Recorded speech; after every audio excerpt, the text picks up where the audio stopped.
அதாவது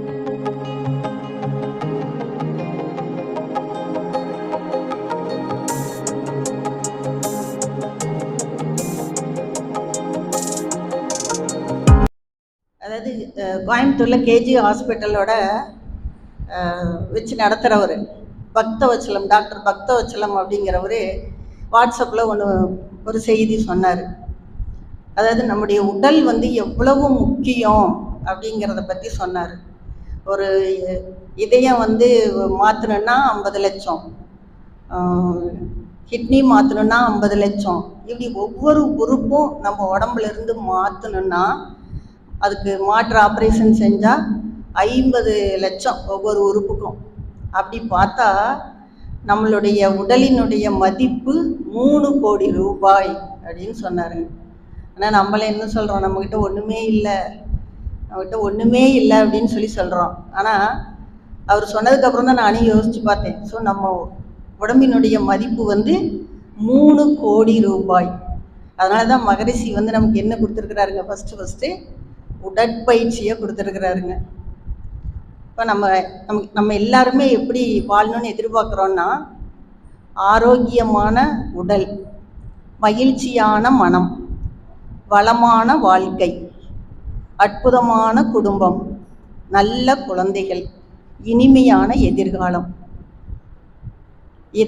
இதையெல்லாம் இருந்துச்சுன்னா நமக்கு இந்த வாழ்க்கையில் சாதிப்பதற்கு, நல்லா அனுபவிக்கிறதுக்கு வேறு என்ன வேணும்? இதெல்லாம் இருந்தால் போதும்.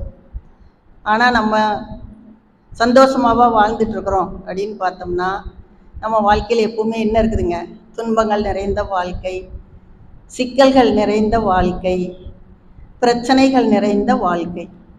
இப்போ எல்லாத்து வாழ்க்கையிலும் தான் பிரச்சனைகள் இருக்குங்க. பிரச்சனைகள் இல்லாத வாழ்க்கையே கிடையாது.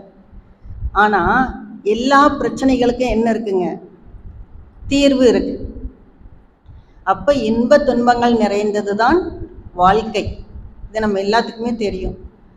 அப்போ அந்த இன்பத்தை நம்ம என்ன செய்யணும்னா, அந்த துன்பத்தை நம்ம இன்பமாக மாற்றிட வேண்டும். அப்போது அந்த இன்ப துன்பத்தை நம்ம சமமாக மதிக்க தெரிஞ்சிட்டோம்னா, யார் அந்த இன்ப துன்பத்தை சமம் மதிக்க தெரிகிறாங்களோ அவங்க வாழ்க்கையில் எந்த பிரச்சனைகள் வந்தாலும் சமாளித்து விடலாம். ஸோ இன்ப துன்பங்களுக்கு இடையே நம்முடைய மனம் அலைந்து கொண்டு இருக்கிறது. அதற்கு காரணம் என்னன்னா, நம்மளுடைய அறிவின் அலைகள். ஸோ இந்த மன அலைச்சுழல் வேகம் மாறி மாறி இயங்கிக் கொண்டிருப்பது தான் இந்த துன்பத்திற்கு காரணம். இதை மகரிஷி யோசித்து பார்க்குறாரு, ஏன் இன்ப துன்பம் வருது அப்படின்னு சொல்லிட்டு யோசித்து பார்க்குறப்ப அவர் ஒரு கவியில் சொல்கிறாரு, இன்ப துன்பம் என்பதென்ன, இவை இரண்டும் எவ்வாறு தோன்றுகிறது என ஆராய்ந்தேன். இன்பமே இயற்கையிலே எங்கும் எதிலும் என்றும் நிறைந்துள்ளது. அனுபவத்தில் இன்பத்தின் அளவு முறை மாறும்போது, அதை நம்ம அனுபவிக்கிறப்போ, அனுபவத்தில் இன்பத்தின் அளவு முறை மாறும்போது ஏற்படும் ஒரு பொருத்தமில்லா உணர்ச்சியே இன்பத்தின் மறுபெயராம் துன்பமாயும் இரண்டும் அலைகளாகவும் கண்டேன் அப்படின்னு சொல்லிட்டு மகரிஷி சொல்கிறார்.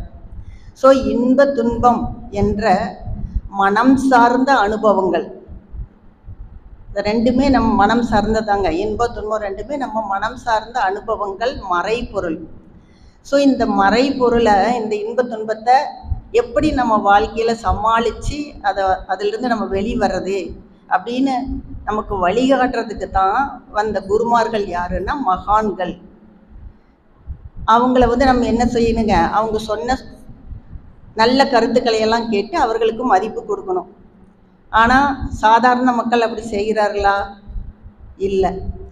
துரியோதனன் கேட்குறாருங்களாம், அதாவது எங்கள் அப்பாவுக்கு தான் கண் குருடு, அதனால் ஆட்சியை பாண்டுவுக்கு கொடுத்துட்டீங்க, எனக்கு 2 கண்ணு நல்லா தானே தெரியுது, அப்போ ஏன் நீங்கள் எனக்கு அந்த ஆட்சியை கொடுக்கக்கூடாது அப்படின்னு சொல்லிட்டு அந்த சபையில் இருந்தவங்கள கேட்டாராம். அப்போ அந்த சபையில் இருந்தவங்க சொன்னாங்களாம், சான்றோர் பெருமக்கள், நீ ஆட்சியை ஆள்வதற்கு அருகதையற்றவன். அறிவுக்கண் உடையவர்களால் தான் வாழ்க்கையை சிறப்பாக வாழ முடியும். புறக்கண்களால் புலனின்ப வாழ்க்கையை மட்டும்தான் நன்றாக வாழ முடியுமே ஒழிய அந்த ஆட்சியை ஆளக்கூடிய அருகதை உனக்கு இல்லை, உனக்கு அந்த அறிவுக்கண் இல்லை அப்படின்னு சொன்னாங்களாம். அப்போ இவர் திருமந்திரத்தில் ஒரு பாட்டு, அதாவது புறக்கண் கொண்டு வாழும் மூடர்கள் அகக்கண் கொண்டு வாழ்வதே சிறப்பு அப்படின்னு திருமந்திரத்தில் ஒரு வாக்கியம் வருது. ஸோ அதனால் நம்மளே என்ன செய்கிறோங்க, புறக்கண்களை கொண்டு தான் வாழ்ந்துட்டு இருக்கிற மொழியை இன்னும் நம்ம அந்த அகக்கண்ணை திறந்து பார்க்கல. அதனால் புறக்கண் கொண்டு வாழும் மூடர்கள் அகக்கண் கொண்டு பாருங்கள் அப்படின்னு திருமந்திரத்தில் ஒரு பாட்டு. இப்போ இந்த இன்ப துன்பங்களுக்கு காரணம் நம்மளுடைய செயல்கள் தான். நம்முடைய செயல்கள்னால தான் இன்ப துன்பம், அதான் செயல் விளைவு தத்துவம் நமக்கு தெரியும். அப்போது அந்த இன்பத்தை நம்ம துன்பம் வராத செயல்களை நம்ம செஞ்சுக்கிட்டே இருக்கும்போது நமக்கு வேண்டியவங்க அல்லது நமக்கு தெரிஞ்சவங்க யாரோ ஒருத்தர் ஒரு துன்பம் செஞ்சு அதில் ஒரு துன்பத்தில் மாட்டிட்டாங்க அப்படின்னு சொன்னால் உடனே நம்ம என்ன செய்யணும்னா முடிந்தவரை அவர்களுக்கு அந்த துன்பத்தை போக்குறதுக்கு நம்ம முயற்சி செய்யணும். அதுதான் நம்மளுடைய மனிதத்தன்மை. அப்போ துன்பம் தராத விழிப்பு நிலையில் இருந்துட்டு நம்ம நல்ல செயல்களை செய்தோம். அந்த துன்பம் அப்படி வந்துருச்சுன்னா அதிலிருந்து நம்ம அன்பும் கருணையுமா அந்த செயல்கள்லேருந்து வெளியில் வர்றது தான் அற வாழ்க்கை. அதுக்கு வழிகாட்டுவது தான் அற வாழ்க்கை. ஸோ அப்படி நம்ம ஒரு அற வாழ்க்கை வாழணுன்னா அதுக்கு நமக்கு வழிகாட்டிட ஒரு குரு தேவை. அது அடுத்தது உங்களுக்கு எல்லாத்துக்குமே தெரியும், ஏன்னா மாதா பிதா குரு தெய்வம். அப்போ அந்த தெய்வத்தை காட்டுறதுக்கும் நமக்கு ஒரு குரு தேவை. அப்புறம் வாழ்வின் நோக்கம் நம்ம எல்லாத்துக்குமே தெரியும், இறைநிலை உணர்வை அடைதல். ஸோ அதை அடைவதற்கும் நமக்கு ஒரு குரு தேவை. ஸோ இப்படி எல்லாத்துக்குமே நமக்கு ஒரு குரு தேவை. ஸோ அப்படி நமக்கு ஒரு அற்புதமான குரு, எல்லாமே நம்ம அடையிறதுக்கு நமக்கு ஒரு அற்புதமான குரு கிடைச்சிருக்கிறாரு. அந்த குரு நமக்கு கிடைத்ததே இறைநிலையின் ஆசியால் தான், இல்லைங்களா? இப்போ வினைப்பதிவே தேகம் கண்டாய், அப்படி அந்த பதிவுகளை கழிக்கிறதுக்காகத்தான் நம்ம என்ன செஞ்சுருக்கோங்க, இந்த உடல் எடுத்து வந்திருக்கோம். வினைப்பயனே தேகம் கண்டாய் வினை நீங்கின் திணை பொழுதேனும் நில்லாது கண்டாய் அப்படிங்கிறாரு பட்டினத்தார்.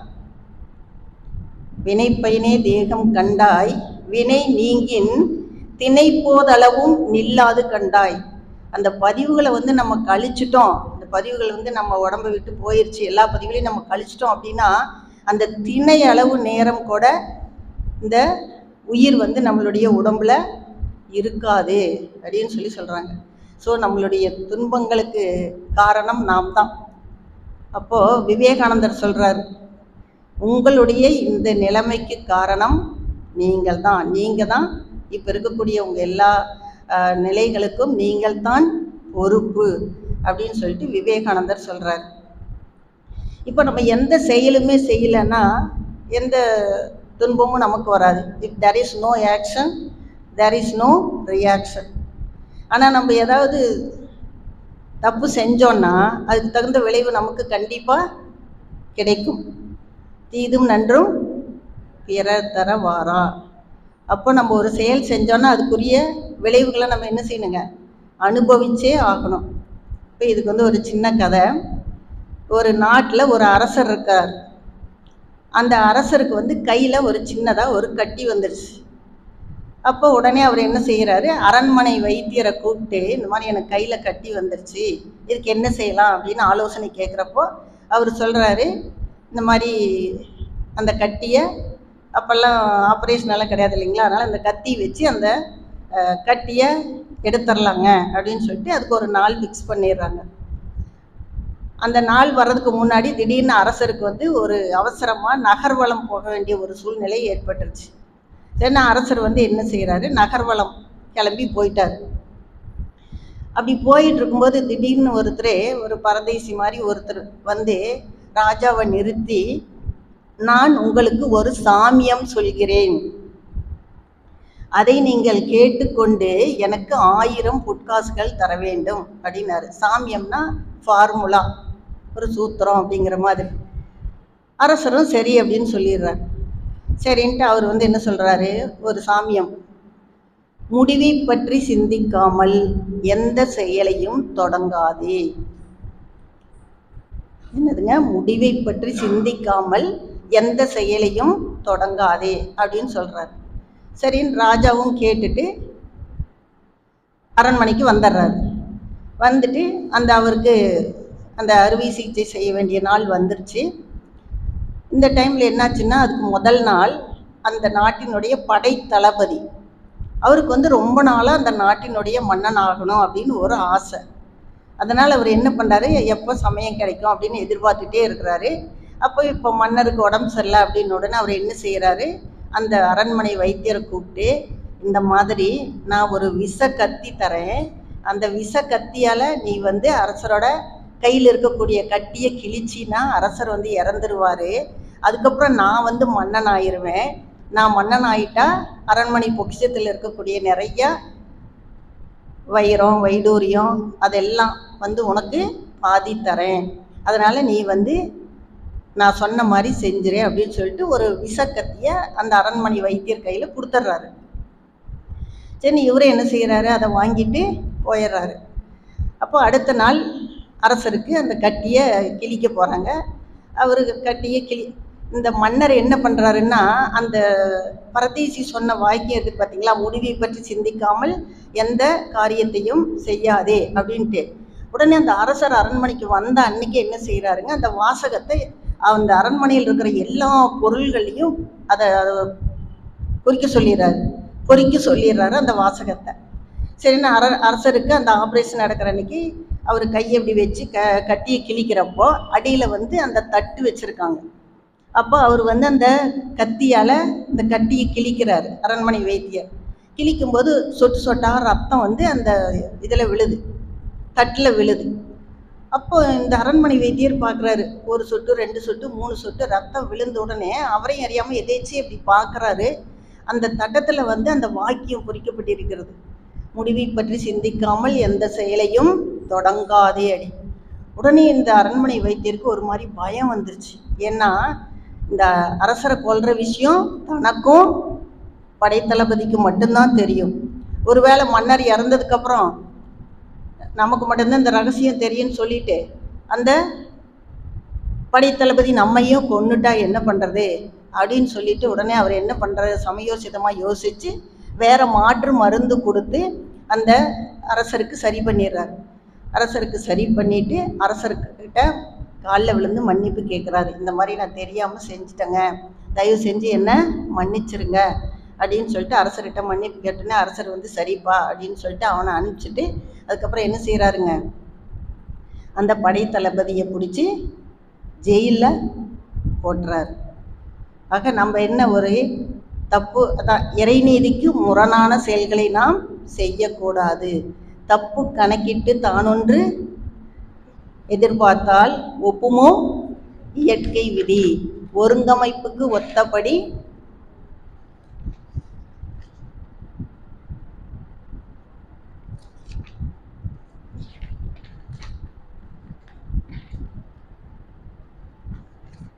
ஒருங்கமைப்புக்கு ஒத்தபடி அப்போதைக்கு அப்போது விளையும் எதிர் விளைவு. எப்பொழுதும் கவலைப்படுவார் இடர்படுவார் இதனை அறியாதோர் அப்படின்னு சொல்லிட்டு மகரிஷி சொல்கிறாங்க. ஸோ எந்த செயலை செய்கிறதுக்கு முன்னாடி நம்ம தகுதி, திறமை, அதுக்கான தன்னுடைய மதிப்பு, இதையெல்லாம் நம்ம என்ன செய்யணுங்க, இதெல்லாம் யோசித்து தான் நம்ம எந்த ஒரு செயலையும் செய்ய வேண்டும் அப்படிங்கிறது இதிலிருந்து நம்ம தெரியுது.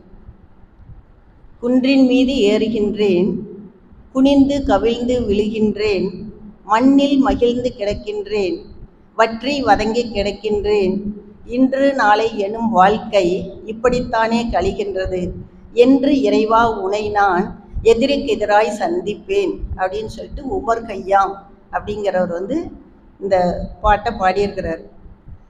அப்போது இறைவன் வந்து நமக்கு முன்னாடி நேராக வர்றதில்லை. அவர் யார் வடிவில் வராருங்க? மகான்கள் வடிவில் தான் வரார். அதான் மகரிஷி கூட சொல்கிறாரு இல்லைங்களா, இது உங்கள் எல்லாத்துக்குமே தெரியும். வினைப்பதிவாம் சுமையை விடுத்து தூய்மை பெறவே நினைவாய் உடல் எடுத்தேன், நிலம் மீது விழுந்த பின்னே என்னை மறந்தேன், என்றன் வினை மறந்தேன், ஆனால் இறைவா நீ உள் நிறைந்து என்னை மீட்டு அப்படின்னு சொல்கிறார். அப்போ நமக்கு அந்த வினை பதிவுகள் அப்படின்னா என்னென்னு அதுவும் நமக்கு தெரியும். என்னென்னா, உடலிலே நோய், உள்ளத்திலே களங்கம், மனதிலே குழப்பம், வாழ்க்கையிலே சிக்கல். அப்போ உடலிலே நோய் அப்படிங்கிறதுக்கு தான் மகரிஷி என்ன சொல்கிறாருங்க, நம்மளுக்கு உடற்பயிற்சி. நான் ஏற்கனவே சொன்னேன் பார்த்தீங்களா, நம்மளுடைய உடலினுடைய மதிப்பு 3 கோடி ரூபாய். அதனால் இன்னையிலேருந்து நம்ம என்ன செய்யணுங்க, 3 கோடி ரூபாய் மதிப்புள்ள சொத்து நம்மக்கிட்ட இருக்குது. அதை நம்ம எப்படி பார்த்துக்கணுங்க, பத்திரமா பார்த்துக்கணும். அதுக்கு தான் நம்ம மகரிஷி வந்து நமக்கு உடற்பயிற்சி கொடுத்துருக்கிறாரு. நல்ல ஆரோக்கியமான உடலில் இருந்து தாங்க ஆரோக்கியமான சிந்தனை பிறக்கும். அப்போ உடல் நல்லா இருந்தால் தான் அதிலிருந்து பிறக்கக்கூடிய எண்ணங்கள், சிந்தனைகள் நல்லா இருக்கும். அப்போது அடுத்தது என்னென்னா, மனதிலே குழப்பம். அப்போ அதை உடல் நல்லா இருந்தால் தான் மனசு நல்லா இருக்கிறதுங்கிறது தான் நமக்கு தெரியும். எ சவுண்ட் மைண்ட் இன் அ சவுண்ட் பாடி. அடுத்தது தியானம். அந்த தியானத்தை பற்றி விவேகானந்தர் கூட ஒன்று சொல்லியிருக்கிறாருங்க. என்னென்னா, அமைதியே உங்களுடைய முக்கியமான மூலதனம், அதுவே உங்களுக்கு பல வெற்றிகளை கொண்டு வந்து சேர்க்கும். இப்போ நம்ம ஆல்ரெடி நான் சொன்னேன், இன்ப துன்பங்களுக்கு இடையே தான் நம்ம வாழ்ந்துட்டுருக்குறோம். நம்ம இந்த மன்றத்துக்கு வந்ததுக்கப்புறம் தான் கொஞ்சம் நம்ம என்ன செய்கிறோங்க, கொஞ்சம் நம்ம மனசை அமைதியான மனநிலைக்கு கொண்டு போயிருக்கிறோம்.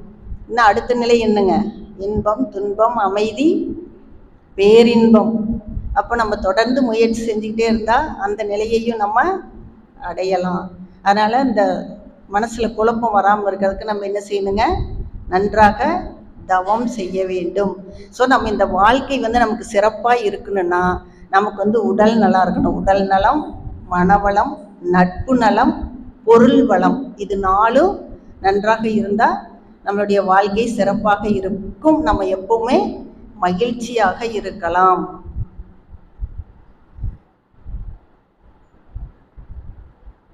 இப்போ யாருடைய சிந்தனையும் வந்து நம்மளை பாதிக்காத வகையில் நம்ம நடந்துக்கணும். இறைவனுடைய கருணையின்றி, ஆசியின்றி நமக்கு எதுவுமே கிடைக்காது. நம்மளால் எதுவுமே செய்ய முடியாது. ஐயா சொன்ன மாதிரி நம்ம இங்கே வந்து உட்காந்து பேசுகிறதே யாரோட ஆசினாலங்க, இறைநிலையினுடைய ஆசியினால தான். அப்படி ஒரு ஆசி இல்லைன்னா நம்மளால் இங்கே வந்து உட்கார முடியாது, இங்கே வந்து பேச முடியாது, இங்கே வந்து நம்ம சர்வீஸ் பண்ண முடியாது. அதுக்கு நமக்கு என்ன வேணுங்க, எல்லாமே இறைநிலையினுடைய ஆசியினால தான்.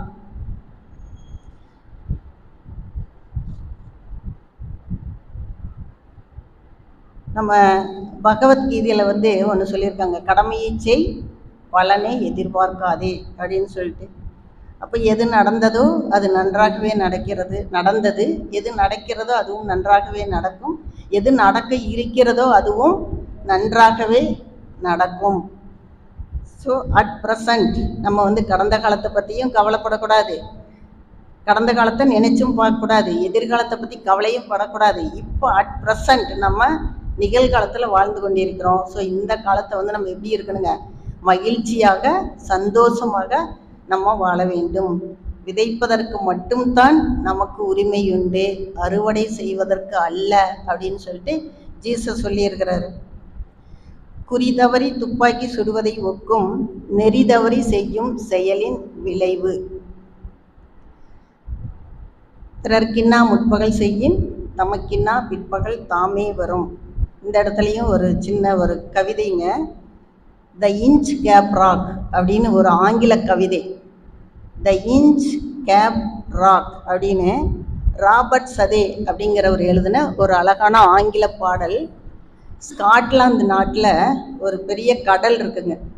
அந்த கடலுக்கு நடுவில் ஒரு சின்ன 2 பாறை, அந்த பாறை 2 பாறை, அந்த 2 பாறைக்கு நடுவில் ஒரு சின்ன சந்து.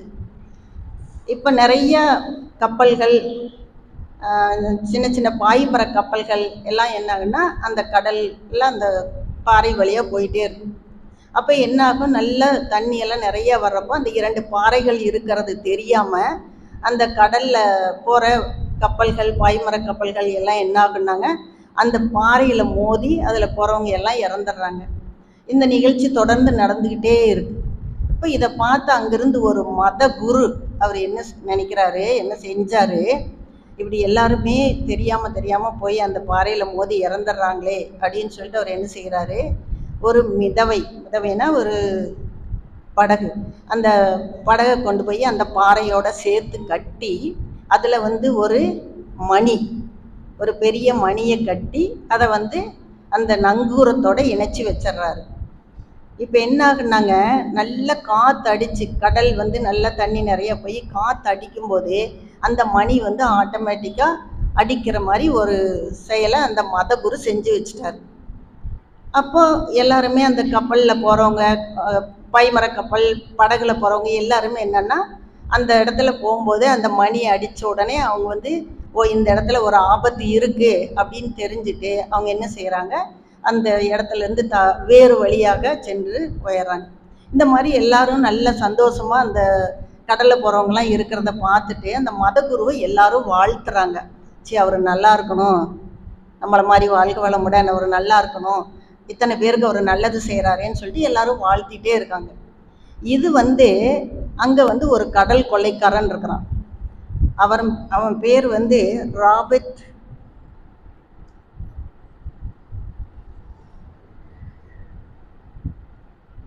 ராஜ்பெத் ரோவர் அப்படிங்கிற பேர். அவன் பேர் ராவ்பெத் ரோவர் அப்படின்னு ஒரு கடல் கொள்ளைக்காரன் அங்கே இருக்கான். அவனுக்கு இது பிடிக்கவே இல்லை. எப்பவுமே ஒருத்தர் மற்றவர்கள் புகழ்ந்து பாராட்டினா சில பேருக்கு அது பிடிக்காது இருக்கும் இல்லையா. அப்போ அவனுக்கு அது பிடிக்கவே இல்லை. எப்படியாவது இந்த மதகுரு கிடைக்கக்கூடிய பாராட்டை நம்ம தடுத்தே ஆகணும் அப்படின்னு சொல்லிட்டு அவன் என்ன செய்கிறான், அந்த ஒரு நாள் போய் அந்த மணி கட்டி இருக்கு இல்லைங்களா, அந்த கயிறை கட் பண்ணி விட்டுறான், அறுத்து விட்டுறான்.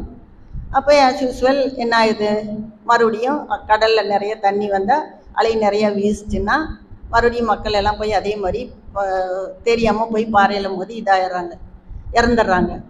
ஒரு நாள் என்னாச்சுன்னா, இந்த கடல் கொள்ளைக்காரனே அவனுக்கு மறந்து போயிருது அந்த பாறை இருக்கிறத. அவனும் மறந்துட்டு ஒரு நாள் என்ன செய்கிறான், அவனும் அந்த பாறை வழியாக அந்த கடலில் போய் தன்னுடைய பாய்மர கப்பலில் அந்த கடலில் போகிறான். போகும்போது நல்லா அலை வீசுது, காற்று அடிக்குதே, அவனுக்கு தெரியல. என்ன செய்கிறானுங்க, போய் அந்த பாறையில் மோதி உள்ள கடலுக்குள்ளே போய் சாக போகிறான். அப்போ அந்த மணி ஓசி உள்ளேருந்து அவனுக்கு கேட்குது. அப்போ அந்த சாவு மணி அவனுக்கு யார் அடிச்சிட்டு இருக்காங்க, சைத்தான் அவனுக்கு அந்த சாவு மணியை அடிச்சிட்டு இருக்கிறாரு. அப்போ பிறர்க்கின்னா முற்பகல் செய்யின் தமக்கின்னா பிற்பகல் தாமே வரும். நான் முதலே சொன்னேன், if there is no action there is no reaction. நம்ம எந்த செயல் செய்யலினாலும் நமக்கு அதுக்கு தகுந்த விளைவு வராது. ஆனால் சயின்ஸில் என்ன சொல்லுது, for every action there will be an equal and opposite reaction. இப்போ நம்ம ஒரு செயலை செஞ்சோம்னா அதுக்குண்டான விளைவுகளை நம்ம என்ன பண்ணணுங்க, அனுபவித்துத்தான் தீர வேண்டும். இப்போ எதை நினைக்கிறாயோ அதுவாகவே மாறுகிறாய் இல்லைங்களா. அதைத்தான் மகரிஷி சொல்கிறாரு. என்னது, எக்குணத்தை, இது உங்களுக்கு எல்லாத்துக்கும் இந்த பாட்டு தெரியும், எக்குணத்தை எவ்வுயிரை எவர் ஒருவர் அடிக்கடி நினைத்தால் அப்பொருளின் தன்மையாய் நினைப்போர் ஆற்றல் அறிவினிலும் உடலினிலும் மாற்றம் காணும். இப்பெருமை இயல்பூக்க நியதியாகும். எவர் ஒருவர் குருவை மதித்து ஒழுகினாலும் தப்பாது குரு உயர்வு மதிப்போர் தம்மை தரத்தில் உயர்த்தி பிறவி பயனை நல்கும் அப்படிங்கிறார். ஸோ நம்ம எப்பவுமே நல்லதையே நினச்சிட்டு இருந்து நல்ல செயல்களையே செஞ்சுட்டு இருந்தால் நல்லதே நடக்கும். அதாங்க, எண்ணம் தான் எல்லாத்துக்கும் அடிப்படை இல்லைங்களா. ஸோ வாட்ச் யுவர் தாட்ஸ், உங்களுடைய எண்ணங்களை கவனியுங்கள். அது ஒரு தடவை ராமலிங்க ஐயா பேசினப்போ நான் எழுதி வச்சுருந்தேன், எண்ணம் சொல் செயல் 3 ரத்தினங்கள் அப்படின்னு. ஏதோ இந்த ஹின்ஸ்க்கு ஏதாவது நமக்கு பாயிண்ட்ஸ் கிடைக்குமா அப்படின்னு ஒரு பழைய நோட் எடுத்து பார்க்கும்போது ராமலிங்க ஐயா எண்ணங்கள் பற்றி சொல்லும்போது எண்ணம் சொல் செயல் 3 ரத்தினங்கள் அப்படின்னு சொல்கிறார். ஸோ இன்னையிலேருந்து நாமளும் என்ன செய்யலாங்க, இந்த எண்ணம் சொல் செயல் 3 ரத்தினங்கள். ஸோ அந்த எண்ணத்தை நம்ம வாட்ச் பண்ணலாம், நல்லா கவனித்து அதுக்கப்புறம் அதை சொல்லாக செயலாக வெளிப்படுறதுனால இந்த எண்ணத்தை வந்து நம்ம நன்றாக கவனிக்க வேண்டும். இப்போது நம்ம என்ன செய்யலாம்னா, ஒரு செயல் செய்கிறோம் அப்படிங்கிறப்போ, செயல் செய்யும்போது ஒரு கையால் கடமையை ஆற்று, மற்றொரு கையால் இறைவனை பற்றிக்கொள். ஒரு செயல் செய்யும்போது ஒரு கையால் கடமையை செய், மற்றொரு கையால் இறைவனை பற்றிக்கொள். சமயம் வாய்க்கும் போது 2 கைகளாலும் இறைவனை பற்றிக்கொள் அப்படின்னு யார் சொல்கிறாங்க அப்படின்னா ராமகிருஷ்ண பரமஹம்சர். சமயம் வாய்க்கும் போது 2 கைகளாலும் இறைவனை பற்றி கொள்ளுங்கள் அப்படின்னு சொல்லிட்டு ராமகிருஷ்ண பரமஹம்சர் சொல்றாருங்க. செயல்கள் எல்லாம் நலம் அளிக்கும், செயல்களை எல்லாம் நலம் அளிக்கும் வகையில் செய்தால் சிவகருணை சீவனில் துளிர்க்கும் அன்றோ அப்படிங்கிறாரு மகரிஷியும்.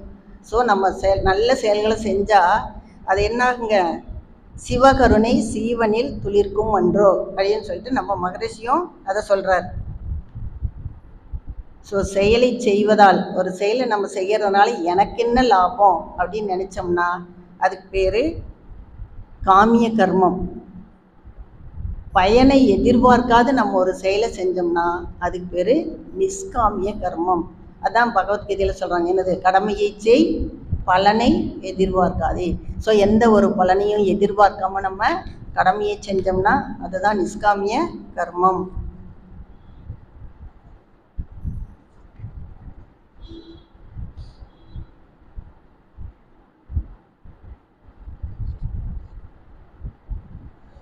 அதாவது நம்ம மனசு வந்து நல்ல அமைதி நிலைக்கு கொண்டு வரணும்னா அதுக்கு வந்து நமக்கு தியானம் தான் ரொம்ப ரொம்ப முக்கியம். குருவாக வருபவர்கள் யாருன்னு பார்த்தோம்னா இறைவன் தான். இறைவன் தான் குருவாக வருகிறார்கள், மகான்கள் தான் குருவாக வருகிறார்கள். இதைத்தான் சாஸ்திரம் சொல்லுது, குரு சாட்சாத் பரபிரம்மம். இதை அருணகிரிநாதர் கூட சொல்வார் இல்லைங்களா, கந்தர் சஷ்டி கவசம் இல்லைங்க, வேற என்னது, கந்தர் அனுபூதியில் உருவாய் அருவாய் உளதாய் எழுதாய் மறுவாய் மலராய் மணியாய் ஒளியாய் கருவாய் உயிராய் கதியாய் விதியாய் குருவாய் வருவாய் அருள்வாய் குகனே. அப்போ இறைவன் தான் குருவாக வருகிறார்கள். அப்போ நம்மளுடைய வாழ்வின் நோக்கம் வந்து நம்ம இத்தனை நாள் என்ன நினச்சிட்டு இருக்கிறாங்க, வாழ்வின் நோக்கம் வந்து இறைநிலை உணர்வை அடைதல், அது மட்டும்தான் வாழ்வினுடைய நோக்கம் அப்படின்னு சொல்லி நம்ம நினச்சிட்டு இருக்கிறோம். ஆனால் அது மட்டும் வாழ்வினுடைய நோக்கம் அல்லங்கிறத நான் பின்னாடி சொல்கிறேங்க. இப்போ இதை பற்றி, அதாவது தெய்வத்தை அடைவது தான் வாழ்க்கையினுடைய நோக்கம் நம்ம நினச்சிட்டு இருக்கிறோம். கூரை ஏறி கோழி பிடிக்க முடியாதவன் வானம் ஏறி வைகுந்தம் போன கதையாய். அதனால் நம்ம முதல்ல என்ன செய்யணுங்க, மனிதனாக வாழ கற்றுக்கொள்ள வேண்டும். இப்போ மனிதனாக முதல்ல வாழ்ந்தா தான் அதுக்கப்புறம் நம்ம என்ன செய்யலாங்க, தெய்வத்தை அடைவதற்கு முயற்சி செய்யலாம். இதுக்கு வந்து கண்ணதாசன் சொல்கிறாருங்க, ஆசை கோபம் களவு கொள்பவர் பேசத் தெரிந்த மிருகம், அன்பு நன்றி கருணை எந்த மனிதரிடத்தில் இருக்கிறதோ அவனே நடமாடும் தெய்வம் அப்படிங்கிறாரு. ஸோ அன்பும் கருணையும் நம்மக்கிட்ட இருந்ததுன்னா நம்மளை யாருங்க, நடமாடும் தெய்வம் அப்படிங்கிறார். மனித உருவம் மனிதனாக மாற வேண்டி மனிதனாகவே வாழ வேண்டும். இப்போ நான் ஏற்கனவே சொன்னது வாழ்வினுடைய நோக்கம் 3 பாயிண்ட் சொல்கிறாருங்க Maharishi. Survival, enjoyment and perfection. Survival அப்படின்னா நம்ம வந்துங்க உயிர் வாழ்தல். அடுத்தது என்ஜாய்மெண்ட், ஃபஸ்ட்டு நம்ம உயிர் வாழணும். ரெண்டாவது என்ஜாய்மெண்ட்டுங்கிறது வந்து வாழ்க்கையை நல்லா சந்தோஷமாக ரசித்து வாழணும், உலக இன்பத்தை துய்த்தல். அடுத்தது பர்ஃபெக்ஷன் அப்படின்னா அறிவிலே மேன்மை அடைதல். இது 3ஐயும் நம்ம வந்து என்ன செய்யணுங்க, 3 நிலைகளில் நம்ம வந்து நிறைவு பெற்றால்தான் நம்மளுடைய வாழ்வின் நோக்கமாகும். அதனால் வெறும் அறிவில் மட்டும் முழுமை பெற்றால் பத்தாது, நன்றாக உயிர் வாழ்ந்து உலக இன்பங்களை துய்த்து அதுக்கப்புறமா நம்ம அறிவில் மேன்மை அடையணுங்கிறது தான் வாழ்வினுடைய நோக்கம் அப்படிங்கிறாங்க. நான் ஏற்கனவே சொன்ன மாதிரி தெய்வம் வேறு மகான் வேறு அப்படின்னு பிரிக்க வேண்டியது இல்லைங்க. இதை வந்து இயேசு சொல்கிறார், என்னை அறிந்தவன் பிதாவை அறிந்தவன் அப்படிங்கிறார். கிறிஸ்து அப்படின்னா இறைத்தன்மை உடையவர் அப்படின்னு பொருள். இப்போ ராமகிருஷ்ண பரமஹம்சரை நம்ம எடுத்துட்டோம்னாங்க, அவர் பேர் ராமகிருஷ்ணன். அவருடைய பெயர் வந்து ராமகிருஷ்ணன். ஆனால் பரம் என்றால் இறைநிலை, அன்பு என்றால் அதாவது அம்சம் என்றால் தன்மைகள், பரமஹம்சர். அதனால் பரம் என்றால் இறைத்தன்மை, ஹம்சம் என்றால் தன்மைகள். இந்த உடலிலே வாழுகின்ற இறைநிலையை, இறை தத்துவத்தை உணர்ந்து இறைத்தன்மையோடு வாழ்ந்து கொண்டிருப்பதால் அவர் இந்த ராமகிருஷ்ணர் என்னவா மாறுறாருங்க? ராமகிருஷ்ண பரமஹம்சர் ஆகிறார். அதே மாதிரி புத்தருக்கு அப்படி தாங்க சொல்கிறாங்க. புத்தருக்கு என்ன சொல்கிறாங்கன்னாங்க,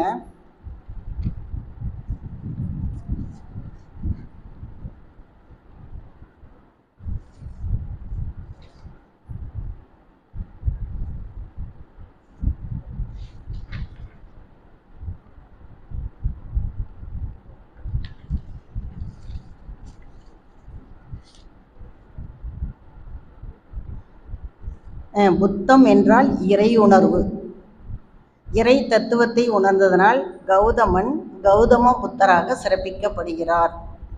அதே மாதிரி நபிகள் நாயகம், அவருக்கு இன்னொரு பேர் வந்துங்க முகமது சல் அப்படின்னு சொல்லி தான் அவரை சொல்கிறாங்களாமா. இறை தூதர், இறைவனை உணர்ந்து செயல்படும் போது அந்த இறைவனுக்கு நிகராகவே அதுவாகவே மாறிவிடுகிறார். அதனால தான் அவரை வந்து முகமது நபியை முகமது சல் அப்படின்னு சொல்லி சொல்கிறாங்க. நம்ம மகரிஷி என்ன எப்படின்னா, நம்மளுடைய மகரிஷியை, வேதாத்திரி மகரிஷியை நம்ம வந்து குருவாக மட்டும் பார்க்காம, யார் ஒருவர் மகரிஷியை குருவாக மட்டும் பார்க்காமல், ஞானியாக மட்டும் பார்க்காமல், ஒரு வயதான பெரியவராக மட்டும் பார்க்காமல் தெய்வமாக பார்க்கிறார்கள் என்றால், யார் அவருடைய தத்துவத்தை தெளிவாக புரிந்து கொண்டிருக்கிறார்களோ அவர்களே அவரை தெய்வமாக பார்க்கிறார்கள். இதை வெளிப்படுத்த வேண்டுமே. இதை நம்ம எப்படி வெளிப்படுத்துறது அப்படின்னா, எப்படி என்னை கண்டவன் பிதாவை கண்டவன் அப்படின்னு இயேசுநாதர் சொல்கிறாரோ, அதே போல தான் தன்னை புரிந்து கொள்ள வேண்டும் என்று தேடுகிற சீடனுக்கு குரு வந்து தன்னை வெளிப்படுத்தி கொள்ள வேண்டுமே. எப்படி குரு வந்து தான் தான் தெய்வம் அப்படிங்கிறத நம்ம மகரிஷி எந்த இடத்துல வெளிப்படுத்தி இருக்கிறாரு அப்படின்னு பார்த்தீங்கன்னா, அப்படி மகரிஷி தன்னை வெளிப்படுத்தி கொண்ட இடம் வாழ்க்கை வள உயர்வு படிகள் 5 அப்படிங்கிற புஸ்தகத்தில், வாழ்க்கை வள உயர்வு படிகள் 5 அப்படிங்கிற புஸ்தகத்தில் பக்கம் 25 வரி 7, இந்த ஓரிடத்துல மட்டும் மகரிஷி வந்து இறைவனாகவே நின்று தான் வந்த கருத்தை சொல்லி கொண்டிருக்கிறேன், நான் வந்த இந்த உலகத்துக்கு வந்த கருத்தை சொல்லி கொண்டிருக்கிறேன் அப்படின்னு சொல்லி சொல்கிறாருங்க. அடுத்தது நாணமும் வாழ்வும் அப்படிங்கிற புத்தகத்தில் 4 கவிகளில் பக்கம் 119, 123, 134, 175 இந்த பக்கங்களில் பாடல் 139, 149, 187, 325 அப்படிங்கிற பாடலில் அவர் வந்து இறைவனாக உணர்ந்ததை அந்த கவிகளில் சொல்கிறாருங்க.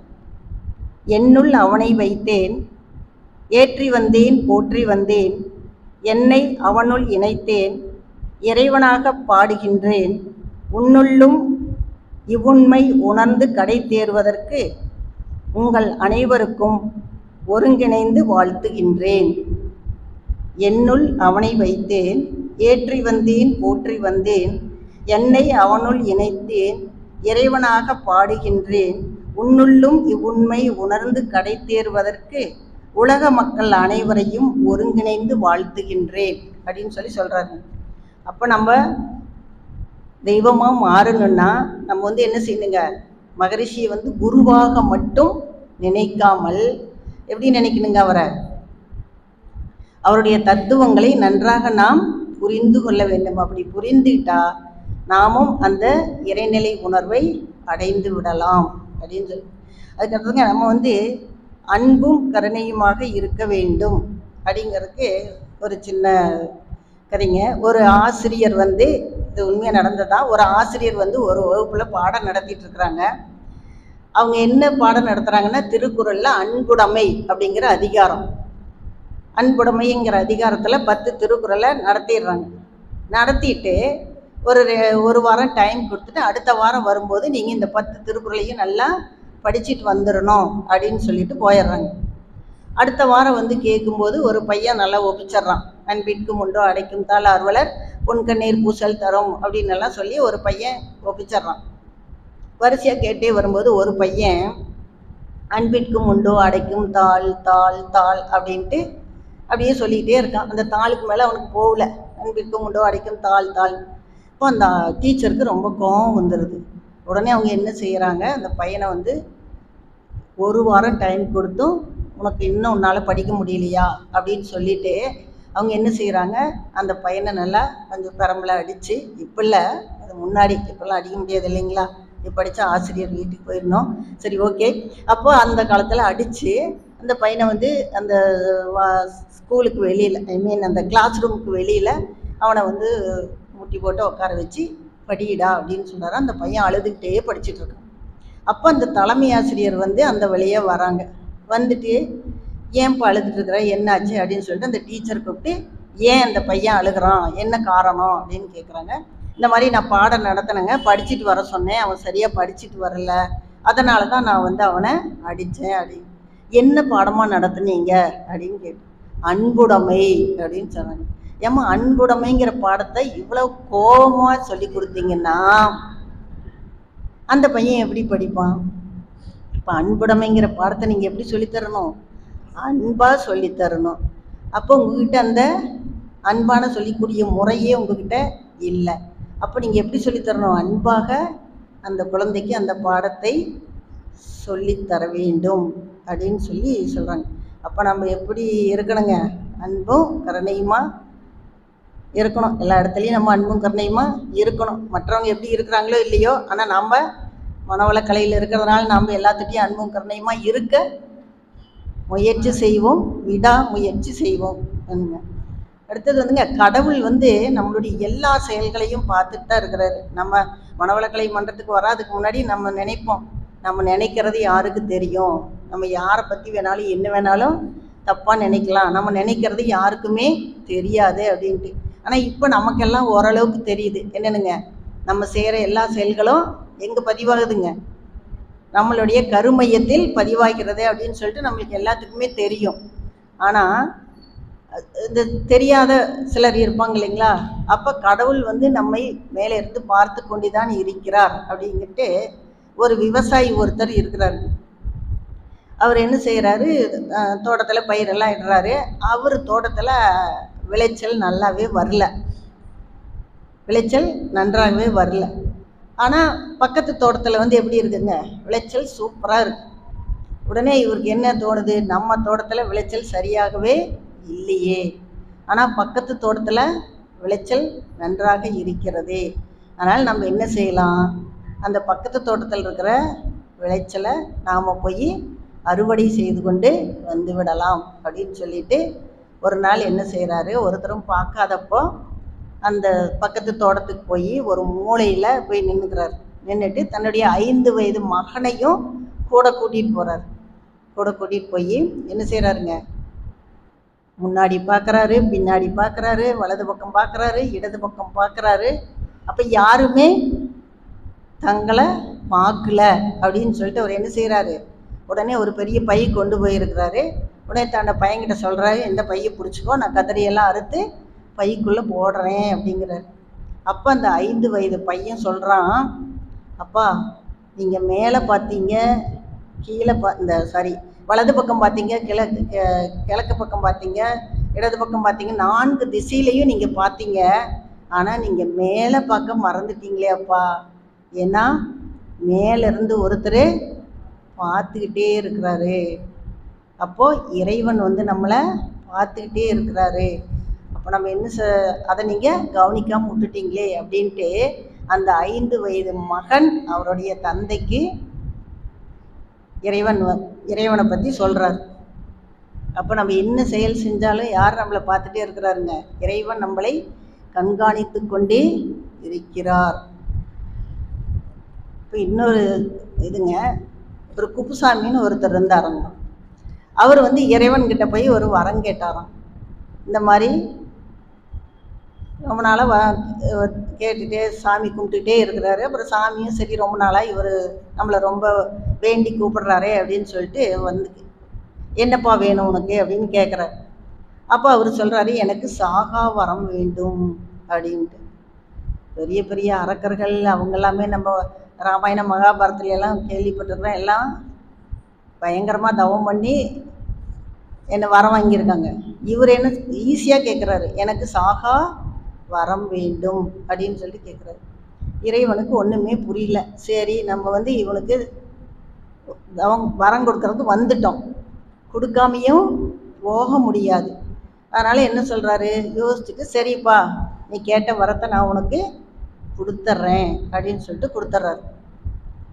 அவனுக்கு ஒரே சந்தோஷம், ஐயோ இறைவன் நம்மளுக்கு சாகா வரம் கொடுத்துட்டாரு அப்படின்னு சொல்லிட்டு அப்படியே ஜாலியாக அப்படியே ஆடி பாடி ஆட்டம் போட்டுகிட்டே போகிறோம். இப்போ எதிரில் வந்தவர் ஒருத்தர் கேட்குறாரு, என்னப்பா இவ்வளோ ஜாலியாக உற்சாகமாக போயிட்டே இருக்கிறியே, அப்படி என்ன வரம் கேட்ட, அப்படி என்ன உனக்கு சந்தோஷம்? இல்லைங்க, நான் கடவுள்கிட்ட ஒரு வரம் கேட்டேன், அவர் எனக்கு அந்த வரத்தை கொடுத்துட்டாரு அப்படின்னு. என்ன வரம் கேட்ட அப்படின்னு. இந்த மாதிரி சாகா வரம் கேட்டேன், அதனால் இனிமேல் எனக்கு சாவே கிடையாது அப்படிங்க. அப்படியாப்பா, பரவாயில்லையே அப்படின்னு சொல்லிட்டு, உன்னோட பேர் என்னப்பா அப்படின்னு சொல்லிட்டு கேட்குறாரு. அப்போ அவன் சொல்கிறான், என்னுடைய பேர், அவன் பேர் ஆக்சுவலாக அவனுடைய பேர் என்னங்க, குப்புசாமி. அப்போ அவன் சொல்கிறான், அவன் பேரை சொல்கிறதுக்கு ட்ரை பண்ணுறான். ஆனால் அவனுக்கு வாயில் என்ன வருதுங்க, குப்புமி குப்புமி குப்புமி குப்புமி. அவன் எவ்வளோ ட்ரை பண்ணாலும் அவன் பேரை குப்புசாமி அவனால் அப்படின்னு சொல்லவே முடியல. ஏன்னா சாவே வரல. அவனுக்கு கடவுள் என்ன வரம் கொடுத்தாரு, உனக்கு சாவே வராது. அப்போ குப்புசாமி அப்படின்னு அவன் பேரை சொல்லும்போது வெறும் குப்புமி, அந்த இடத்துல சா வரல அவனுக்கு. அப்போ சாவே வரல. அப்போ மறைந்து இருந்து பார்த்த கடவுள் நினைச்சாராம், நான் படைச்சு உனக்கே இவ்வளவு கொழுப்பு இருந்தா எனக்கு எவ்வளவு இருக்கும் அப்படின்னு சொல்லிட்டு நினைச்சாராம். அப்போது நம்ம எல்லாத்த விட கடவுள் யாருங்க, ரொம்ப ரொம்ப புத்திசாலி. அப்போ நம்ம செய்யக்கூடிய எல்லா செயல்களையும் அவர் என்ன பண்ணுறாருங்க, பார்த்துக்கிட்டே தான் இருக்கிறாரு. அப்புறம் இன்னொன்று ஒரு குடிகாரன், அவன் ஒரு மகான்கிட்ட போகிறான். மகான்கிட்ட போய் இந்த மாதிரி நான் குடித்து பழகிட்டேங்க, என்னால் இந்த குடியை நிறுத்தவே முடியல, அதனால் நான் என்ன செய்யட்டும், இதை நிறுத்துறதுக்கு எனக்கு ஒரு வழி சொல்லுங்கள் அப்படின்னு சொல்லிட்டு போய் கேட்குறான். அப்போ குரு சொல்கிறாரு, சரிப்பா நீ இன்னைக்கு போயிட்டு நாளைக்கு வா அப்படின்னு சொல்கிறாரு. சரின்ட்டு அவன் போயிடறான். போயிட்டு அடுத்த நாள் வரான். அடுத்த நாள் பார்த்தா இந்த குரு என்ன பண்ணுறாரு, ஒரு பெரிய தூண், அந்த தூணை கட்டி பிடிச்சிக்கிட்டு என்னை விடுன்னு அந்த தூணை போய் இவர் கட்டி பிடிச்சிட்டு என்னை விடுன்னு சொல்லிக்கிட்டே இருக்கிறார். அப்போ அந்த குடிகாரன் அடுத்த நாள் அவனுக்கு ஒன்றுமே புரியல. என்னடா இது, இவர் தானே தூணை கட்டி பிடிச்சிட்டு என்னை விடு, இவர் தானே தூணை கட்டி பிடிச்சிட்டு இருக்கிறாரு, தூணா இவரை கட்டி பிடிச்சிட்டு இருக்கு இல்லையே, அப்புறம் ஏன் இவர் தூணை கட்டி பிடிச்சிட்டு என்னை விடுங்கிறாரு அப்படின்னு சொல்லிட்டு அவர்கிட்ட போய், ஐயா நீங்கள் தாங்க ஐயா தூணை கட்டி பிடிச்சிட்டு இருக்கிறீங்க, நீங்கள் தாங்க ஐயா அதை விடணும் அப்படின்னு சொல்லி கேட்குறாரு. அப்போ தான் அந்த குரு சொன்னாராம், என்ன சொன்னாருங்களா, நாமளும் இதே மாதிரி தான், நம்ம என்ன செய்கிறோங்க, நீ தான் அந்த குடியை பிடிச்சிட்டு இருக்கிற, அதான் உன்னை பிடிச்சிட்டு இருக்குது, அப்போ நீ பார்த்து அதை விடணும், அது உன்னைய விடாது, நீயா பார்த்து அதை விடணும். இப்போ நாமளும் அதே மாதிரி தாங்க, நம்மகிட்டையும் 6 தீய குணங்கள் இருக்குது இல்லைங்களா, அருகுண சீரமைப்பு நம்மகிட்டையும் இருக்குது. அப்போ நாம் என்ன செய்யணுங்க, நம்ம தான் அதை விட வேண்டும். அது நம்மளை விடுங்களா, அது நம்மளை விடாது, நாம் தான் அதை விடணும். இப்போ குருவை பற்றி ஒரு பாட்டுங்க, ஒரு புக்கில் படித்தேன். குருதான் உங்களை விடுவிக்கிறார், ஆழ்ந்த அன்பு, மரியாதை, சரணாகதி மற்றும் விசுவாசத்துடன் கூடிய ஓர் உறவு. ஒரு குரு ஒரு சீடனை உருவாக்கி பரிபூரணமாக அவனை மாற்றி அவனுக்கு புதுவாழ்வு அளிக்கிறார். விவரிப்பிற்கு அப்பாற்பட்ட ஒரு ஈர்ப்பு குருவிடம்தான் இருக்கும். ஒரு நிரந்தர ஈர்ப்பு, ஒரு அழைப்பு அங்கு இருந்து கொண்டே இருக்கும். உண்மையிலேயே காந்த சக்தி கொண்ட ஏதோ ஒன்று அங்கு இருக்கிறது. குரு என்பவர் ஓர் இருத்தல். அந்த இருத்தல் உங்களது இருத்தலின் வேதியியலை முற்றிலுமாக மாற்றிவிடுகிறது. குரு என்பவர் ஓர் இருத்தல். அந்த இருத்தல் உங்களிடம் இருக்கின்ற இருத்தலின் வேதியியலை முற்றிலுமாக மாற்றிவிடுகிறது அப்படின்னு சொல்லிட்டு அந்த குருவை பற்றி ஒரு பாட்டுங்க. அப்புறம் இந்த அன்பும் கருணையுமா இருக்கிறது கண்ணதாசன் இன்னொரு இடத்துல ஒன்று சொல்றாருங்க.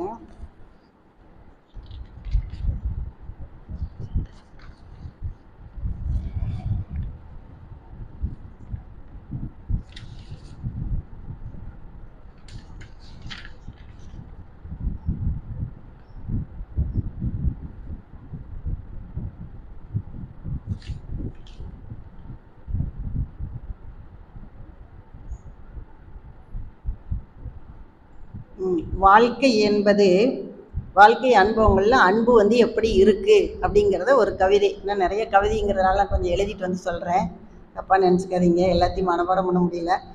வாழ்க்கை அனுபவங்களில் அன்பு எப்படி இருக்கிறது அப்படிங்கிறத கண்ணதாசன் ஒரு கவியில் சொல்கிறாருங்க. ஆண்டவன் ஒரு நாள் கடை விரித்தான், அதில் 1000 பொருள் குவித்தான். அவரவர் நிலைமைக்கு விலைகள் சொன்னான், அவரவர் தேவைக்கு வாங்கச் சொன்னார். எதையும் வாங்கிட மனிதர் வந்தார், விலை என்னவென்றாலும் அவர் தந்தார். இதயம் என்பதை விலையாய் தந்து அன்பை வாங்கிட எவரும் இல்லை. அன்பு என்பது இறைத்தன்மை. பூஜ்யத்தில் நிற்கின்ற அன்பையும் அறிவையும் மன அலை 40 இருக்கும் மனிதனால் உணர முடியுமா? ஆண்டவன் ஒரு நாள் கடை விரித்தான், அதில் 1000 பொருள் குவித்தான். நிறைய பொருளை குவிக்கிறாங்க. அவரவர் நிலைமைக்கேற்ப விலைகள் சொன்னார், அவரவர் தேவைக்கேற்ப வாங்கிட்டும் போயிட்டாங்க. எதையும் வாங்கிட மனிதர் வந்தார். எந்த பொருள் போட்டாலும் அதையெல்லாம் வாங்கிட்டு போறதுக்கு மனுஷங்க வராங்க. விலை என்னவென்றாலும் அவர் ஏற்பார். என்ன விலை இருந்தாலும் அதை கொடுத்து வாங்கிட்டு போயிடுறாங்க. இதயம் என்பதை விலையாக தந்து அன்பை வாங்கிட எவரும் இல்லை. அப்போ அந்த அன்புனா அது எங்கேருந்து வருங்க? நம்மளுடைய இதயத்திலிருந்து தான் அந்த அன்பு வரும். அப்போ அந்த இதயத்தை விலையாய் கொடுத்து அந்த அன்பை வாங்கி செல்வதற்கு யாரும் இல்லை அப்படின்னு சொல்லி கண்ணதாசன் சொல்கிறாரு. அப்போ அன்பு அப்படிங்கிறது என்னென்னா அது ஒரு இறைத்தன்மை. அது அந்த அன்பு எப்படி இருக்குன்னா நம்ம மனநிலை பூஜ்யத்தில் இருக்கணும். பூஜ்யத்தில் இருந்தால் தான் அந்த அன்பையும் அறிவையும் நம்மளால் பெற முடியும். ஆனால் நம்ம மன அலைச்சூழல் வேகம் எவ்வளோவில் இருக்குதுங்க? 40 தான் இருக்குது. நம்ம எப்போவுமே உணர்ச்சி வயப்பட்ட நிலையில தான் இருந்துகிட்ருக்குறோம். இப்போ உணர்ச்சி வயப்பட்ட நிலையில் இருக்கும்போது நமக்கு அந்த அன்பு அறிவும் கிடைக்குமா? கிடைக்காது. இந்த துரியோதனனுக்கே அந்த ஆண்டவர்கள் என்ன சொல்கிறாங்க? நீ புறக்கண்ணால் புலனின்பங்களை மட்டும்தான் உன்னால் அனுபவித்து வாழ முடியுமோ ஒழிய அறிவுக்கண் இருந்தால் மட்டும்தான் நம்முடைய வாழ்க்கையை சிறப்பாக வாழ முடியும். அந்த மனம் சார்ந்த பிரச்சனைகள் ஏதாவது வந்ததுன்னா அல்லது நம்மளுடைய குடும்பத்தில் ஏதாவது பிரச்சனை வந்ததுன்னா நம்மளுடைய வெறும் புறக்கண்களை மட்டும் வச்சுட்டு நம்மளால் இந்த காரியத்தையும் சாதிக்க இயலாது. அப்போ என்ன வேணுங்க? நம்மக்கிட்ட அறிவுக்கண் வேண்டும். அந்த அறிவுக்கண் இருந்தால்தான் நம்மால் எதையும் சாதிக்க முடியும். அப்போ அந்த அறிவுக்கண் வேணும் அப்படின்னா நம்ம யாரை சரணடையணுங்க? நம்மளுடைய குருபுரான சரணடையணும். அதை குரு வேறு தெய்வம் வேறு அல்ல. அப்போ நம்ம அந்த தெய்வத்தை அடையணும்னா அதுக்கு தான் நான் மகரிஷியே அந்த 5 வளப்படிகளில் அந்த கவிதையில் சொல்லியிருக்கிறாரு. என்ன சொல்லியிருக்கிறாருங்க? அந்த ஒரு பாட்டு சொல்லி என்னுடைய தத்துவங்களை யார் முழுமையாக உணர்ந்து கொள்கிறார்களோ அவர்களுக்கு நான் தெய்வமாக காட்சி அளிப்பேன் அப்படின்னு சொல்கிறாருங்க. அப்போ நம்மள இன்னும் அவருடைய தத்துவங்களை நல்லா புரிஞ்சுக்கிட்டால் மட்டும்தான் நம்மளால் என்ன செய்ய முடியுங்க? அவரோட ஒன்று இணைந்து அந்த தெய்வ நிலையை நாம் உணர முடியும்.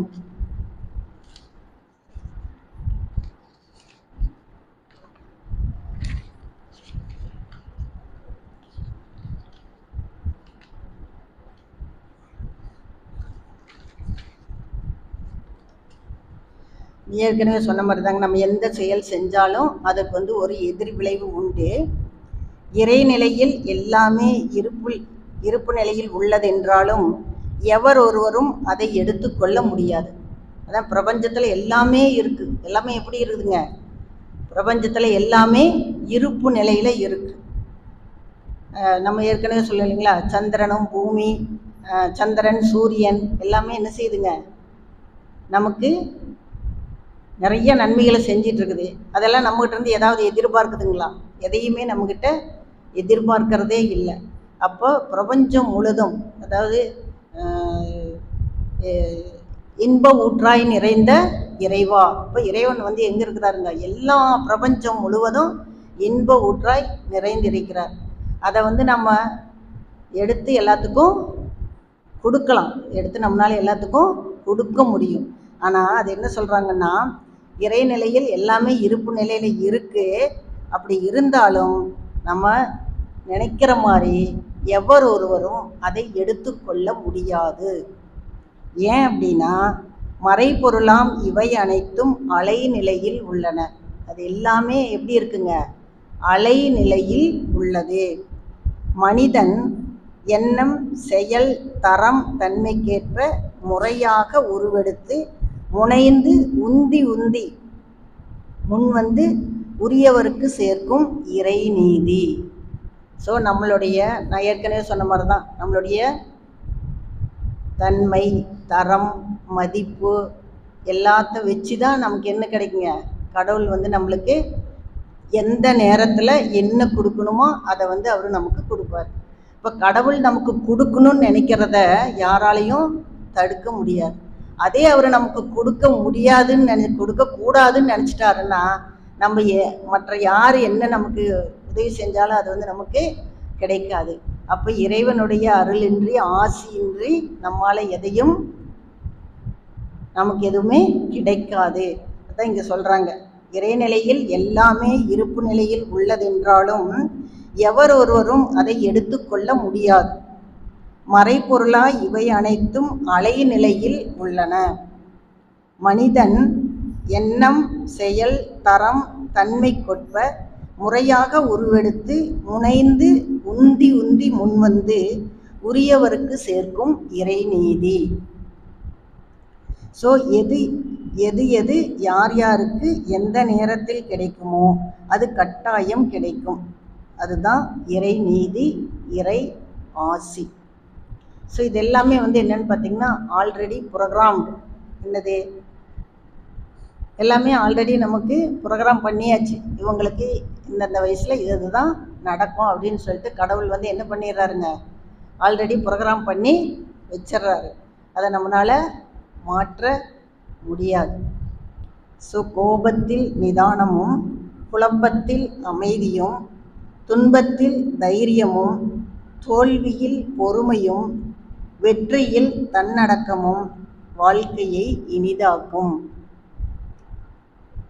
நம்ம கோபப்பட்டோம்னா அப்போ எப்படி இருக்குன்னா நிதானமாக இருக்கணும். அதான் நம்மளுடைய சிலபஸ்லேயே எல்லாம் வந்துடுதுங்க. கோபத்தில் நிதானமும் குழப்பத்தில் அமைதியும் துன்பத்தில் தைரியமும் தோல்வியில் பொறுமையும் வெற்றியில் தன்னடக்கமும் வாழ்க்கையை இனிதாக்கும். நம்ம கிட்ட யாராவது ஒருத்தர் ஒரு கருத்து வேறுபாடு வருது, முரண்பாடு வருது அப்படின்னா உடனே நம்ம என்ன செய்வோங்க? நம்ம வீட்லேயே நம்ம ஒரு ஹஸ்பண்ட் ஒன்று சொன்னால் நம்ம ஒன்று சொல்கிறோம், இல்லை ஒருத்தருக்கு ஒருத்தர் ஒரு கருத்து வேறுபாடு வருது, உடனே என்ன செய்கிறோம்? நீங்கள் பெருசா நான் பெருசா அப்படிங்கிற மாதிரியெல்லாம். அதுக்கு தான் மகரிஷி சொல்கிறாரே, என்னங்க, யார் அறிவாளியோ யார் புத்திசாலியோ அவர்கள் விட்டு கொடுத்து செல்லுங்கள். யார் விட்டு கொடுக்குறாங்களோ அவங்க தான் அறிவாளி புத்திசாலி அப்படின்னு எல்லாம் சொல்கிறாங்க. அது நமக்கு தெரியுது, மன்றத்தில் இருக்கிற நமக்கு தெரியுது, ஆனால் அது மற்றவங்களுக்கு தெரியாது இல்லைங்களா? அதனால் யாரிடத்திலும் வாக்குவாதங்கள் செய்வதை தவிர்ப்பதனால், யார் கூடயும் நம்ம வாக்குவாதம் செய்ய மாட்டோம். அப்படி சப்போஸ் செய்ய வேண்டிய சூழ்நிலை வந்தால் என்ன செய்யலாங்க? அதை நம்ம தவிர்த்திடலாம். அப்படி நம்ம தவிர்த்தோம்னா நம்ம எந்த வகையிலும் பலவீனமானவர் அல்ல. நம்ம அவங்ககிட்ட வாக்குவாதம் செய்கிறத விட்டுட்டு நம்ம சரின்ட்டு பேசாமல் போயிட்டோம்னா உடனே நம்ம வந்து ரொம்ப பலவீனமானவர்கள், நமக்கு தைரியம் இல்லை அப்படின்னு எல்லாம் நம்ம நினச்சிக்க கூடாது. மாறாக உங்களுடைய மதிப்பு வாய்ந்த எண்ணங்களையும் நேரத்தையும் சிறப்பான வகையில் பயன்படுத்தும் சிறந்த வெற்றியாளர் நீங்கள். ஏன்னா அவங்ககிட்ட நம்ம வாக்குவாதம் பண்ணுறதுனால என்ன ஆகுதுங்க, நம்மளுடைய டைம் வேஸ்ட்டு, நம்மளுடைய ஜீவகாந்த சக்தி வேஸ்ட்டு. ரெண்டாவது, நம்மளுடைய மன அமைதி கெடுது இல்லைங்களா? யாராவது ஒருத்தர் ஏதாவது ஒன்று நம்மளை சொல்லிட்டாங்கன்னா அன்னைக்கு பூரா நம்ம எப்படி இருக்கிறோங்க, மன அமைதி இழந்து நம்ம ரொம்ப சங்கடப்பட்டுட்டு இருக்கிறோம் இல்லைங்களா? அதனால் அப்படி ஏதாவது ஒரு முரணான கருத்து வந்தால் நம்ம அவங்ககிட்ட இருந்து அந்த கருத்து வேறுபாட்டை தவிர்த்துறதுனால நம்ம வந்து நல்ல பலசாலிகள் தான், தைரியமானவர்கள் தான். அதான் அடிக்கடி நம்ம அன்னைக்கு வந்த ஐயா கூட சொன்னாருங்களங்க, என்னங்க, தவறு செய்கிறவங்க வந்து ஒரு தப்பு செஞ்சாங்கன்னா அவங்க வந்து நம்மக்கிட்ட மன்னிப்பு கேட்குறாங்கன்னா, மன்னிப்பு கேட்பவன் மனிதன். மன்னிக்கிறவங்க நம்ம மன்னிச்சிட்டோன்னா நம்ம யாருங்க, மகா மனிதன். மன்னிப்பு கேட்கிறவன் மனிதனாக இருந்தால் மன்னிக்கிறவர்கள் மகா மனிதன். அதனால் நம்ம எப்படி இருக்கலாங்க, மகா மனிதர்களாகவே எப்போதும் இருக்க முயற்சிப்போம். ஸோ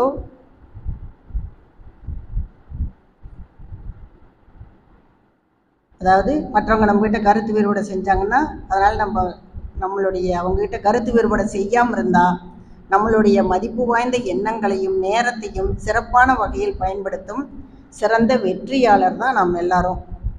ஸோ தியானம் மன அமைதி அளிக்கிறது. மன அமைதி பெரும்பாலான பிரச்சனைகளுக்கு தீர்வளிக்கிறது. அதனால் நமக்கு நிறைய பிரச்சனைகள் இருந்தால் நம்ம என்ன செய்யலாங்க, உட்காந்து தியானம் பண்ணலாம். அதான் விவேகானந்தர் சொன்ன மாதிரி என்னங்க, அமைதி தான், மன அமைதி தான் நம்மளுடைய மிகப்பெரிய மூலதனம். அப்படி நம்ம மன அமைதியோடு இருந்துட்டோம்னா எல்லா வெற்றியும் நம்மளை வந்து சேரும். அதனால் மன அமைதி வந்து தியானம் வந்து மன அமைதியை அளிக்கிறது. அந்த மன அமைதி வந்து பெரும்பாலான பிரச்சனைகளுக்கு தீர்வு அளிக்கிறது. அதான் meditation gives peace of mind and thereby solution to most problems அப்படின்னு சொல்லியிருக்காங்க. இப்போ கடைசியாக மகரிஷி வந்து ஒரு கவிதையோட நிறைவு பண்ணிடலாம்.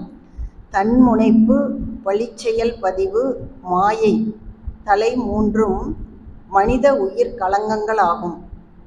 வன்முறையில் இவை அறிவை புலன்கள் மூலம் வழுக்கி பிறவிக்கடலை நீள வைக்கும். உண்வயமாய் அகத்தவத்தால் அகத்தாராய்வால் உண்மை உணர்ந்து அருகுணத்தை சீரமைத்து இன்முறையில் உயிர்கட்கு தொண்டாற்றி இறைநிலையில் உனை இணைக்க தூய்மை உண்டாம் அப்படிங்கிறாரு மகரிஷி. அந்த 3 பழிச்செயல் பதிவுகள் நமக்கு தெரியுங்க. தன்முனைப்பு, பழிச்செயல் பதிவு, மாயை தலை மூன்றும் மனித உயிர் களங்கங்கள் ஆகும். அந்த ஆணவம், கண்மம், மாயை, இந்த 3 நம்மளுடைய களங்கங்கள். வன்முறையில் இவை அறிவை புலன்கள் மூலம் வழுக்கி பிறவிக்கடலை நீள வைக்கும். இதை வந்து நம்ம வாழ்க்கையில் செஞ்சுக்கிட்டே இருந்தோம்னா அது என்னங்க, நம்மளுடைய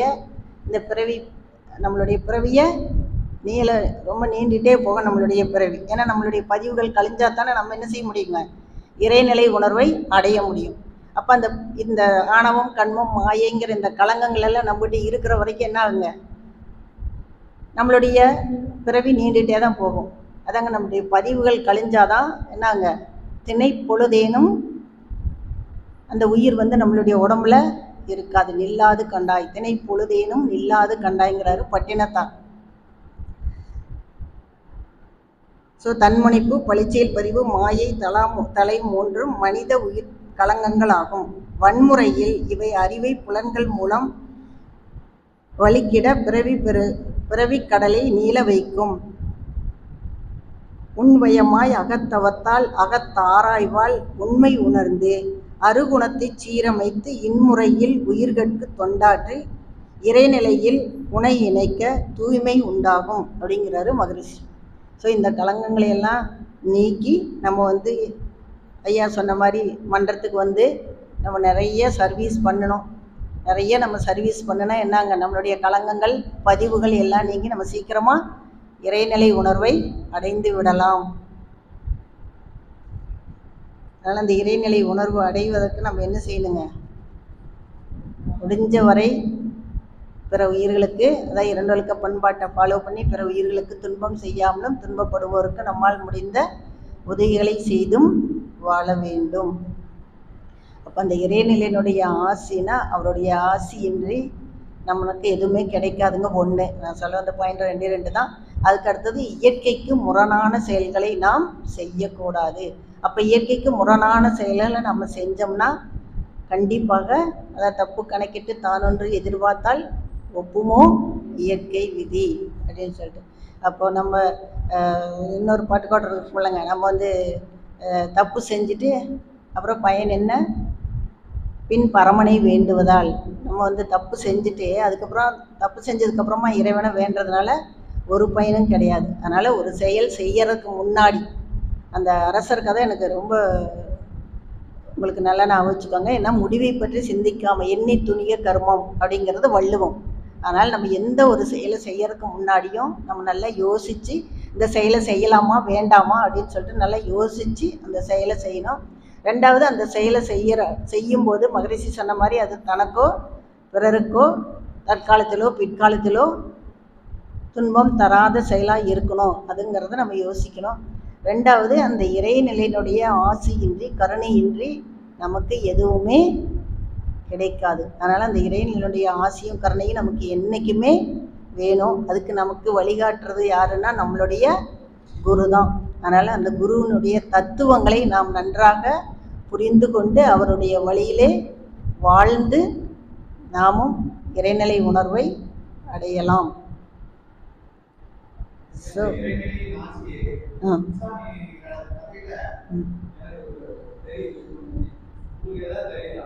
சொல்லுங்க, உங்களுடைய அனுபவங்களை சொல்லுங்க. ஆமாங்க ஆமாங்க ஆமாங்க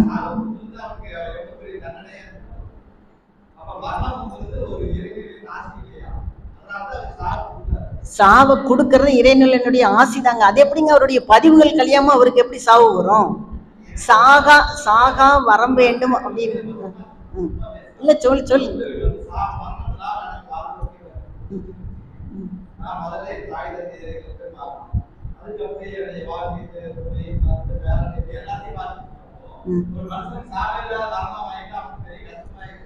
ஐயா, மரணமில்லா பெருவாழ்வு அதை படிங்க. அது மகரிஷி என்ன சொல்றாருன்னு, மரணமில்லா பெருவாழ்வு. இல்லைங்க, எனக்கு தெரிஞ்சதை நான் சொல்றேன். எனக்கு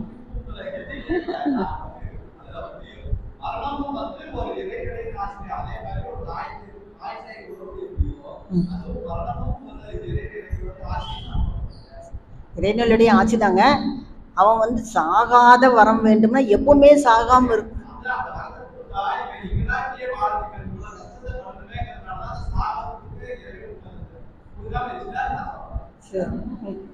அந்த காலத்துல சித்தர்கள் எல்லாம் அந்தாங்க அந்த லம்பிகா யோகம் பண்ணி காயகல்பத்தில் படிக்கிறப்போ லம்பிகா யோகம் பண்ணி 200 வருஷம் 300 வருஷம் 500 வருஷம் கூட வாழ்ந்தாங்களாம்.